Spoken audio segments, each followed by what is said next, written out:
Breaking news today. Please subscribe and then check notification box to get all breaking news alerts. Charlie Sheen, the former 2.5 Men star and HIV-positive Hollywood train wreck, has been accused of raping the late Corey Haim when he was just a young teenager.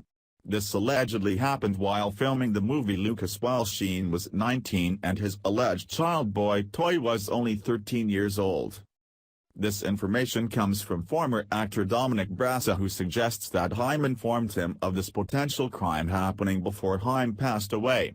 Haim passed away from pneumonia after spending a portion of his life using drugs.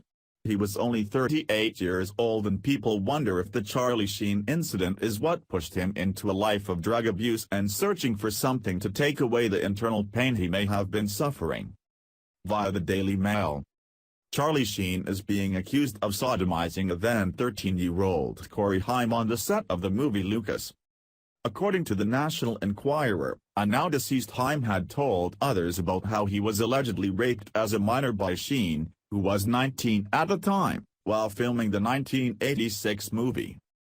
Former actor Dominic Brassa claims Haim disclosed to him what happened between him and Sheen. Brassa went on the record about what he says Haim told him before he died in 2010 at 38 years old. Haim told me he had sex with Sheen when they filmed Lucas, Brassa told the Enquirer. He told me they smoked pot and had sex. He said they had anal sex. Haim said after it happened Sheen became very cold and rejected him. When Corey wanted to fool around again, Charlie was not interested. Meanwhile, on Wednesday, Sheen emerged from his parents Martin and Janet Sheen's home looking defiant while smoking a cigarette in the face of the bombshell allegations against him. By the afternoon, Sheen released a statement through his representatives to The Hollywood Reporter saying Charlie Sheen categorically denies these allegations. The magazine also says that Lost Boys actor's closest friend, Corey Feldman, alluded to the alleged incident in his book Choreography, a memoir.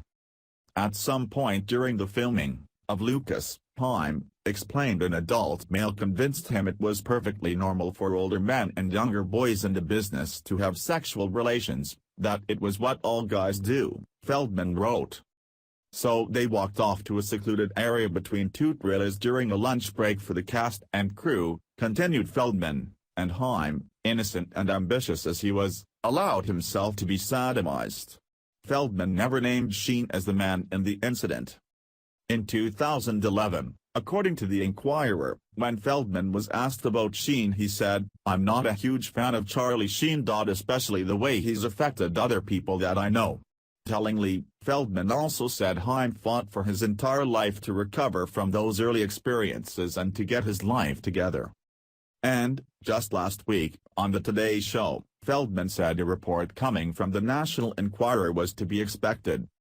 Other people who are still unnamed have supported Brassa's claim, but they should identify themselves if they wish to give this claim any merit. Calling out the suspect but not being willing to name yourself as the accuser only goes so far. If Brassa is brave enough to call out Sheen, then there's no reason the others can't too. If this accusation is true, then 19-year-old Charlie Sheen was peddling drugs and gay sex onto then 13-year-old Corey Haim, but there's likely no way to prove this ever happened since it's all a matter of he-say since Haim has passed away. Charlie Sheen would have to admit to this for readers to have 100% truth.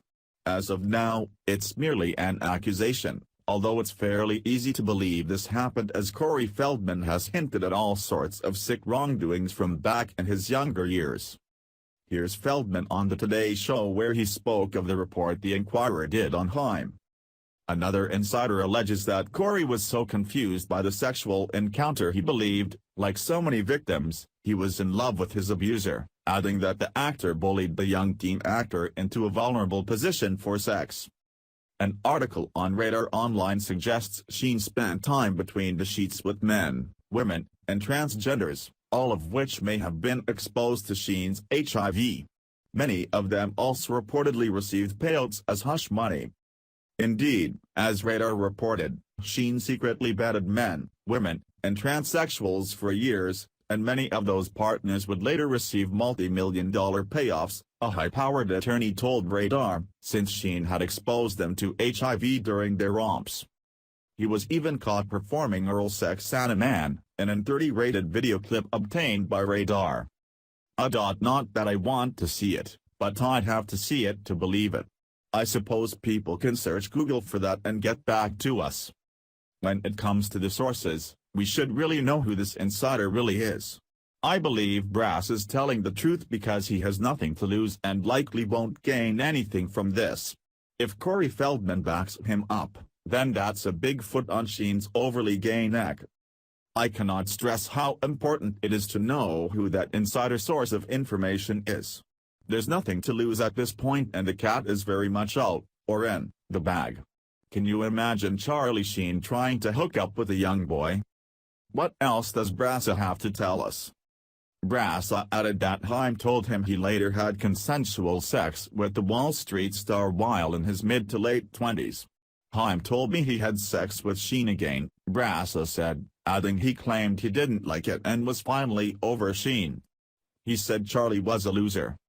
According to the report, the Inquirer says they spoke with dozens of sources who say Haim told them about his alleged abuse at Sheen's hands before he died of pneumonia in 2010.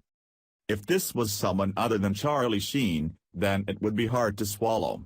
However, since it's based on Charlie Sheen and that guy is like a walking trashy can filled with sex romp stories and diseases, then it's easy to believe Sheen penetrated Haim in the most abusive and manipulating way possible. If this is true, then Sheen has built himself an empire of shame. Also, remember, Sheen wished Trump would die right after actress Debbie Reynolds did. Reynolds was actress Carrie Fisher's mother. Fisher died one day before her mother. Via the Washington Times. Actor Charlie Sheen is under fire for a tweet wishing death upon President-elect Donald Trump. His tweet, which read, "Dear God, Trump next, please. Trump next, please. Trump next, please. Trump next, please. Trump next, please. Trump next, please," punctuated with a middle finger emoji, was posted just hours after it was announced that actress Debbie Reynolds had passed away, just one day after the death of her daughter, actress Carrie Fisher. With all of the sick rap and pedophilia news coming out of liberal Hollywood, it's not hard to believe the accusations being leveled against Sheen. Hollywood and Democrats work hand in hand to destroy our nation, to smear President Trump and his agenda to make America great again, and they are always virtue signaling how we should live our lives. Now we are finding out just how sick they really are. Expect more liberal dominoes to fall, soon. Share this if you're sick of perverted Hollywood actors trying to destroy America. Jeff Rainforth contributed to this article. Follow us on Facebook at Freedom Daily.